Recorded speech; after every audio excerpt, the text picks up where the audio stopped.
और ममता बनर्जी ने आज कोलकाता में बांग्लादेश में हो रही हिंसा पर भी बात की। उन्होंने क्या कहा, ये बताने से पहले आपको एक अपडेट दे दें। बांग्लादेश में फंसे भारतीय नागरिकों को बचाने में भारत सरकार जुटी हुई है। आज बांग्लादेश में फंसे 1062 छात्रों को सुरक्षित वापस लाया गया है। बीएसएफ ने इन छात्रों को वहां से सुरक्षित बाहर निकाल लिया है। बांग्लादेश में जो आरक्षण की आग पर हिंसा भड़की हुई है, उस बीच भारत अपने छात्रों को सकुशल वापस ला रहा है। और एक बार बात फिर ममता बनर्जी की। आज कोलकाता में एक और बड़ा ऐलान किया। ममता बनर्जी ने कहा कि अगर असहाय लोग बंगाल का दरवाजा खटखटाएंगे तो टीएमसी सरकार उन्हें आश्रय जरूर देगी। उन्होंने यूएन का हवाला दिया और कहा कि बांग्लादेश में उनके साथ हिंसा हो रही है, उनके साथ उनकी हमदर्दी। আমি বাংলাদেশ নিয়ে কোনো কথা বলতে পারি না, কারণ ওটা একটা আলাদা দেশ।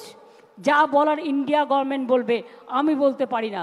কিন্তু আমি এটুকু বলতে পারি, অসহায় মানুষ যদি বাংলায় দরজা খটখটানি করে, আমরা তাদের আশ্রয় নিশ্চয়ই দেব। বাংলাদেশ নিয়ে আমরা যেন কোনো প্ররোচনাতে না যাই, আমরা যেন কোনো উত্তেজনাতে না যাই। আমাদের সহমর্মিতা, আমাদের দুঃখ, সে যারই রক্ত ঝরুক তাদের জন্য আছে।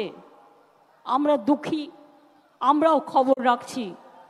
ছাত্রছাত্রীদের মহান প্রাণ, তাজা প্রাণগুলো চলে যাচ্ছে।